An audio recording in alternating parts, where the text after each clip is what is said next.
football. It's personal between me and you, and I'm going to do you some serious harm, you big stiff idiot. The untouchable True School Sports Empire proudly presents something the boxing game's been missing. Hey, what's going on? It's your boy BT, and I came here to talk some boxing with the thousands of True School Sports subscribers.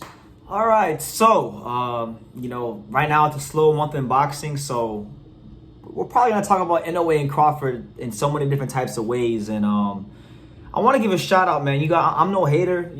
I really do rate myself when it comes to being one of the best boxing content creators out there, but I'm no hater, man. When people are doing good work, I give them their flowers. So I'll leave you guys a link to this interview that I've seen, and shout out to my man Brandon Walker from one of my favorite cities in America, San Antonio, Texas. 210 Boxing TV. He's been working very hard over the last year or so to bring you guys some good content and good interviews from gyms in Texas and Vegas and California, just that whole West Coast area. And he did one interview with a fighter that's a friend of the show, friend of the channel, fighter that I'm a big fan of. I genuinely feel like he might just be the next great New York fighter. And when Shu-Shu get up there, when Shu-Shu get up there to the elites of boxing, I'm talking about Bruce Carrington. I'm going to be very excited. And Bruce Carrington was interviewed by 210 Boxing TV, and he talked about the prospect of fighting Naoya Inoue, the monster. Because you guys know right now, Inoue is currently unified champion at 122, the weight class below. There's obviously a lot of talk in the sport right now about Inoue making a move at the featherweight. Now, Shushu Carrington is a featherweight himself. He's a guy that, when I look at the top-ranked stable of prospects, and mind you, there's a lot of prospects Top Rank has. They got like Tiger Johnson, Abdullah Mason, Jared Anderson, Nico Ali Walsh, Arslanbek Makhmudov, Richard Torres Jr. I got some guys that I'm high on, that like I'm 100% sold on. There's some guys that I think are completely overrated, and then there's some guys where I'm kind of like, I like them, but they gotta still show me a little bit more for me to be all the way in. Well, I'll tell you this: out of all the top-ranked prospects in their stable right now, the only two I'm at least 100% all the way in on as far as them being champion or making a mark in boxing are Abdullah Mason and this young man right here, Bruce Shushu Carrington.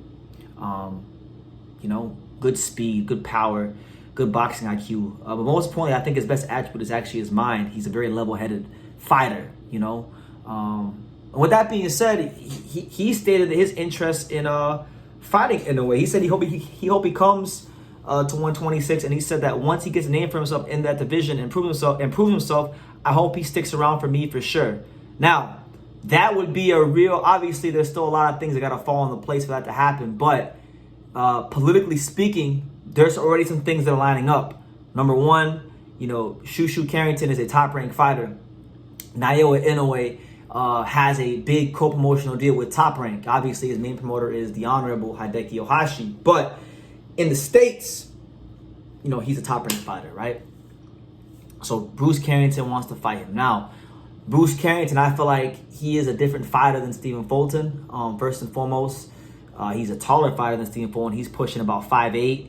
He's got a 72-inch reach, so his arms are longer than Fulton. He's a taller fighter than Fulton, and I think he's a harder puncher than Fulton. You go and look at the resume of a Shushu Carrington. He's shown that ability to get devastating knockouts. So I feel like obviously to hit Inoue is going to be still hard because Naoya Inoue has shown tremendous understanding of level changes and making guys falling short, and he's shown it. Not just in the Fulton fight, but in other fights in his career. You can be a taller fighter than the monster, but he'll still find a way to outbox you and outjab you. But Shushu Carrington, I feel like he's got a good trait, a good blend of speed, IQ, height, calmness about him, and that could be a fight for the future. Obviously, right now, Shushu Carrington, like I said, 8-0. He's only been professional for this October, it'll mark 2 years. So, I don't know. And it all depends, too, how long can Bruce Carrington stay at 126. I've seen Bruce Carrington in person a couple times. And Shushu Carrington is a guy that I genuinely feel, I'm not sure how long he has at 126 at featherweight. So, if the fight's going to happen, I feel like his next 3 fights are going to have to be some step-up fights. 3 to 4 fights got to be step-up fights.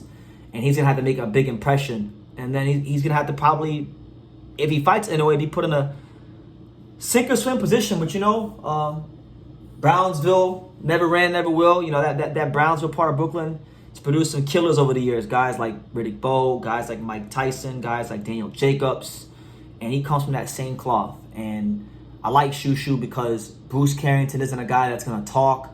I don't feel like he'll make the same mistake Stephen Fulton made of downplaying Inoue before he got into the fight. I think he'll have that healthy respect you need to have as a fighter when you're fighting a top creme de la creme talent like Naoya Inoue. The respect that, you respect the talent and you understand the task, but you're not overly respecting them. You still believe in your skills and you can beat them. That's kind of respect I feel like every fighter needs when they go in the ring. And I think Stephen Fulton might have lacked a little bit of that going into the Inoue fight. But this is a intriguing matchup. I would like to see Shushu Carrington mature a bit more, and hopefully his body allows him to make 126. I'm crossing my fingers for the next 2 years. Maybe not 2024, but maybe by like early 2025. Maybe like by spring of 2025. I would like to see Naoya Inoue and Bruce Carrington. If Bruce Carrington can get to like, I don't know, what is he, 8-0 right now? If Bruce Carrington can get to, I don't know, 14-0 or something like that by like the spring of 2025, somewhere around that range, I feel like he's good enough. He's got enough amateur experience. He's got the attributes. This would definitely be an option for Inoue, especially if Inoue is looking to fight in America, right? Because I feel like Top Rank hasn't capitalized on, the Southern California market, having a big Japanese population there, or maybe even Naoya Inoue can go to New York.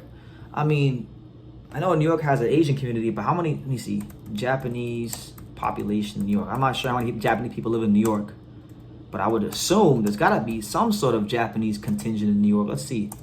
Japanese population in New York. So, as of 2019, they estimate that 40,000 Japanese people or people of Japanese descent live in New York City. Mind you, New York City is a tourist destination here in America, so I'm sure you will get some Japanese people from Japan that would love to come to Madison Square Garden to fight, to watch a Inoue Shushu Carrington fight. Now, mind you, Shushu Carrington, I've been to a Shushu Carrington fight in New York.